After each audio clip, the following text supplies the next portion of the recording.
This video is brought to you by Nokian Tires, a leader in safety and sustainability. Maximize performance and efficiency with their made in USA all-season tires and their dedicated Hakkapeliitta EV winter line from the inventor of the winter tire. Learn more at nokiantire.com/EV. This video is also brought to you by Magna, forward for all.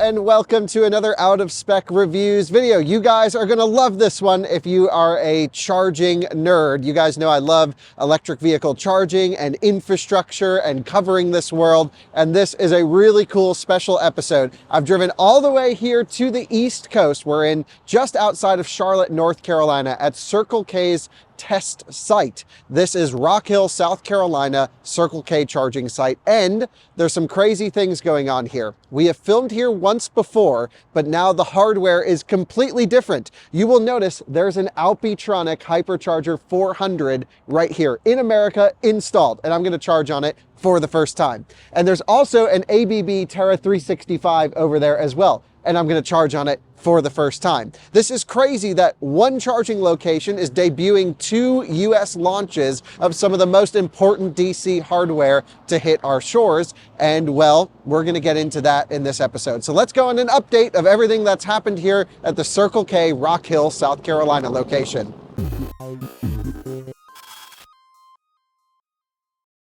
The first thing I want to do is go right to the Alpitronic HYC400. This is a 400 kilowatt charger, I believe, making it the most powerful publicly installed charger in the US. Tesla supercharger cabinets are 365 kilowatts each. Anyway, super sick. This one is the newest generation with the silicon carbide rectifiers inside. There's 4 power modules in here, each at 100 kilowatts. They can be split as well for 50 kilowatt bricks, so you have maximum granularity for sharing. This particular one is spec'd with 2 DC outputs. They're using Phoenix Contact 500 amp liquid cooled cables. I like these cables a lot. However, the magic of this charger comes when you have cables that can go up to about 600 amps. And I believe right now the charger won't output 600 amps because when I look on their website and their product sheet, it shows 500 amp today, 600 amp capable in the near future. So we have to keep our eyes out, see what they do with the cables on those. Maybe they'll overdrive these. Maybe they'll use some newer cable technologies that we've seen like version 4 supercharging have and some other immersion cooled stuff, but time will tell. But first, what we have to do is get the cars charging. My Rivian is at 0% state of charge. I wanted to max this charger out. I also have my friend Brandon's Model Y here, which is very low as well. And what we're going to do is plug in to this Hypercharger 400, and I just want to see the experience. I want to see the software. I want to see the way Circle K has integrated it in.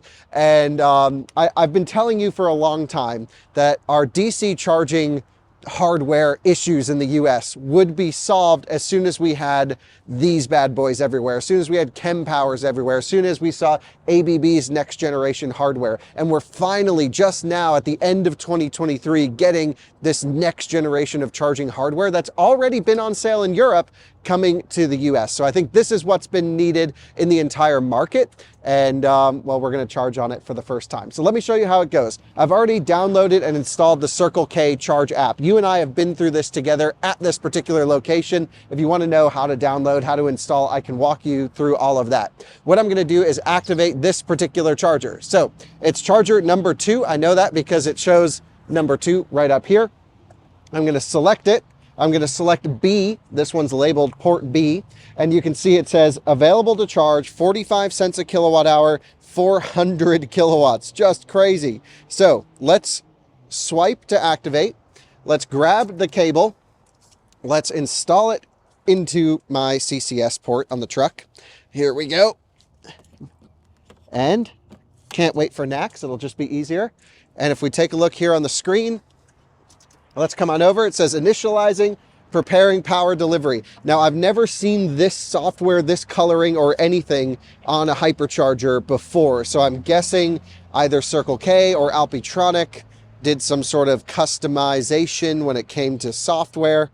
It's going through the handshake process right now. We are charging, and oh, this is amazing. We get our voltage right here at 330 volts or so. That'll come up as it dumps the current in. It's doing 40 kilowatts right now. It'll of course shoot up once we go. The truck is completely dead, so we'll just give it a little bit of time here. There's a charging detail page. Oh, cool. Check this out. We get a charging curve. No way. And it's just skyrocketing right now. 80 kilowatts, ramping up. You can see state of charge at 0%. We have our average charging power throughout the session.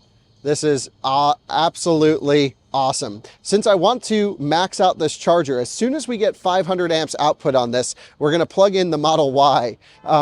One thing I have to tell you though is I hear pretty much nothing at the moment. Just a small little fan kicking on inside of this charger. I'm actually going to go back in time because I was here yesterday playing around with the site ahead of the video shoot, and I plugged into the ABB unit, which is also an all-in-one unit, and that was actually pretty loud in comparison to this one. I'm just so excited about this unit in particular. And we'll talk about maybe some of the other Alpitronic units that are coming out. Maybe we'll have a chance to visit their facilities in the future as well and just dig more into this. So we're doing maximum power output, 192 kilowatts. This thing is juicing. Let's get the Model Y plugged in as well. Let's see what this charger can do. This is a Model Y 4680 battery pack. It will pull full 500 amps for a short period of time. We've already pre-authorized the other side of the charger as well. Boom, into it. This is like a great stress test of this thing right here. So now we can see that one's at 1%. This one's going. Oh, cool. Check this out. Come on in here. You can see both ports. So the Rivian's at 2%. The Model Y is doing 171 kilowatts. The charger has not changed noise. You would have no idea anything's happening here. Absolutely sending the juice. Almost 400 kilowatts coming out of this charger here. And it's dead quiet, and it's all contained in this box. That's the cool thing. If you come back over here, Francie, just to show everyone, that charger that we're looking at right there, that's an all-in-one unit. There's no extra cabinet anywhere.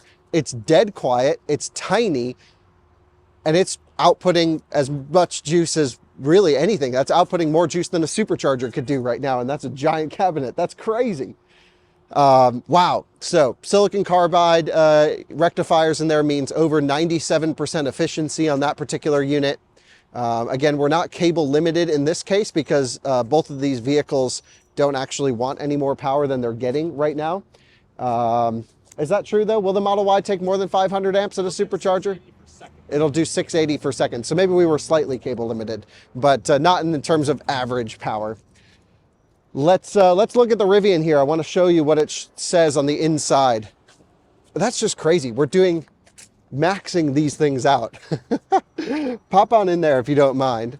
And we've pulled up the Ride app so you can see everything that's going on over here. And you can see, let me just pull the screen up. There we go.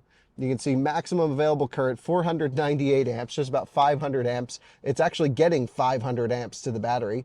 And yeah, sending the juice in this particular one. Battery's pretty chilly right now, 32 degrees Celsius. That's where we want it. And so we're going to do a pretty deep charge on the Rivian because I actually have to drive to Atlanta after this. So what I want to do is, of course, that's the customer experience. You can roll up. I've already shown you on the ABB units that have the NIAX connection on them. And we've done this in the previous episode here at this particular test site where I've walked up, tapped my Apple Card, plugged in, and we were charging. And that's the way charging needs to be. This Alpitronic unit doesn't have a payment terminal on there yet, but at least the Circle K guys said coming very soon. This is still just a field test unit. It says field test everywhere. And so that payment terminal will be coming on the Alpitronic unit shortly, is my understanding. But at least with the ABB units, you can roll up, tap your card. Before I tell you a little bit about this unit and everything, I actually want to go back in time to last night where I plugged the Rivian in to the ABB Terra 365, and you can at least hear the noise difference. We'll talk a little bit about maybe a couple issues I have with it off the start, but then also where I think, okay, this is kind of a cool idea. So let's go back in time and I'll meet you back here. Well, it is now the night before and I'm charging on the ABB unit over here. It should be the big boy fast charging unit, but the boost on the cables, my guess, has gone out. And I think we're just down to about 300 amps here because when I plugged in the charger told the truck it could output 500 amps. And now you can see the maximum current that it can output is 300 amps. So my guess is, I don't know, somewhere around, so we're 12 minutes into the session, somewhere around there, 10, 11, 12 minutes, it dropped to 300 amp output.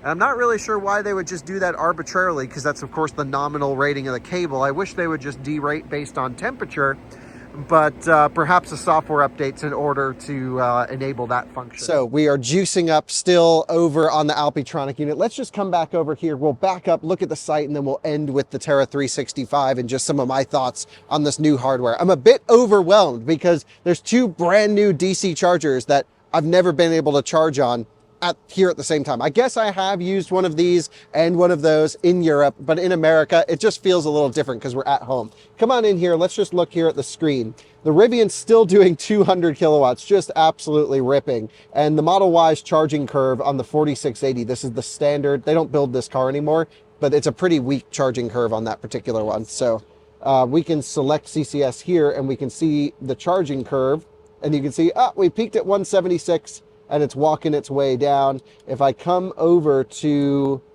the Rivian, let's pull up the charging curve on this one, absolutely sending it just, you know, as pack voltage is coming up, total power is going, even though we're running a consistent, 500 amp output here. That is actually great software. I love all the data it gives us, and I really hope whoever installs the Alpitronic units going forwards, that they include this software on all of them. So let's come out, let's look at the site, let's talk about the site.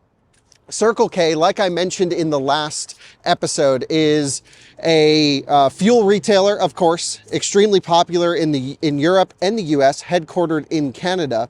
And they have a task to build roughly 200 DC fast charging sites in 2 years, something like that. And that just seems like an insane task. So this site was created, and I remember when it went in because I followed along all the May of last year is when it went in, yeah.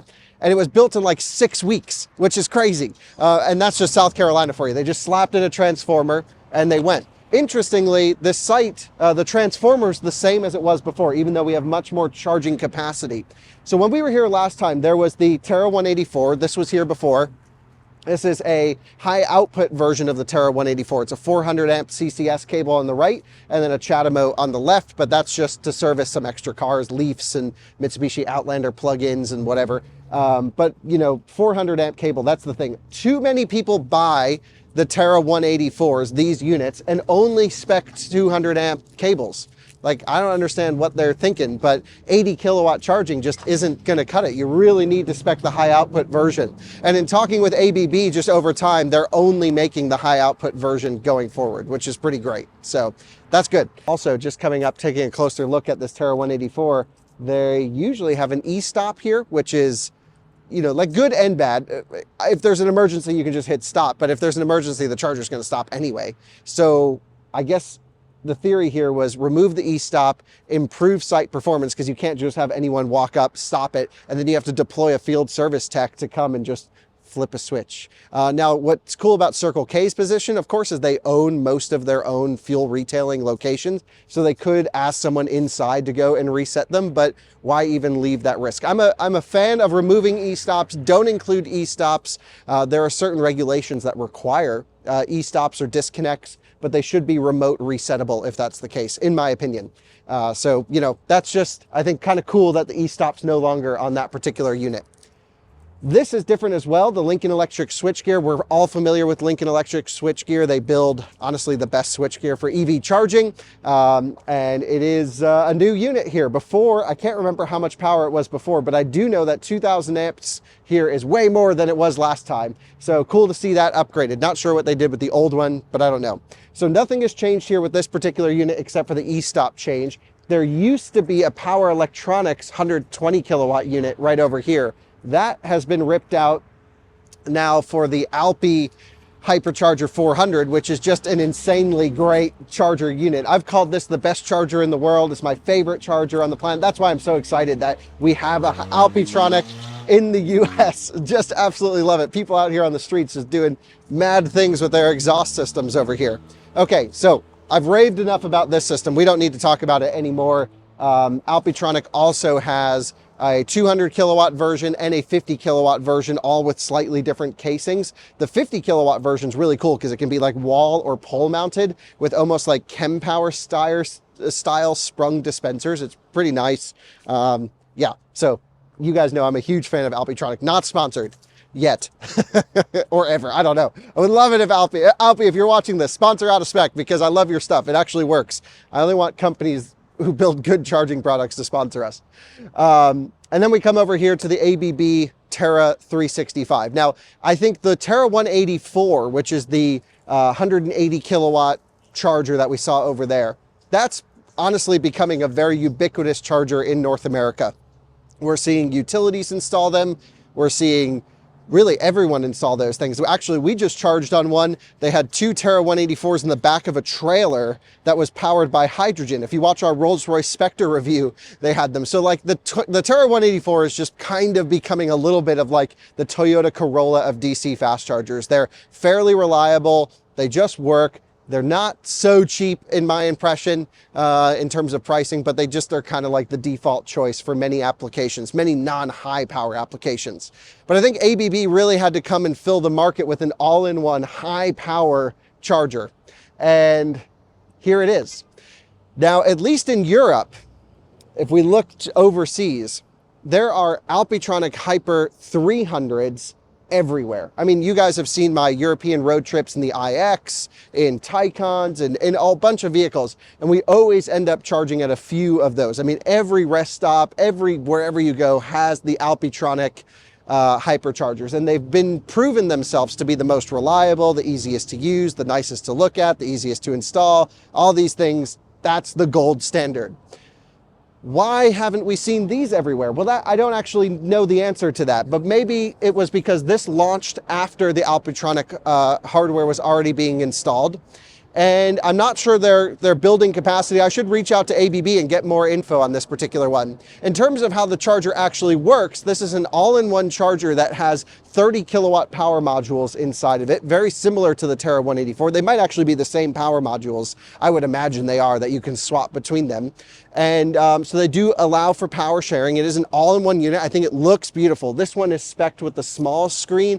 I've seen some options for the big screen version as well. And I've charged at a Terra 360 in, I'm trying to think what town in Germany I was in. I can't remember, but I was just so impressed with it. You could, I think, option a 4 cable version. I've never seen one with actually 4 cables on it, but at least I believe it was part of the original spec. But at least here in this particular one, just from playing around with it last night, I guess I have a couple issues with the implementation. Now, I do think you can spec a high power version of these cables, a 500 amp cable with the Huber Sooner cables that incorporates the cooling functionality all inside of it. That's cool. But those cables suck. I mean, we've used them everywhere. They're terrible. We're not a fan.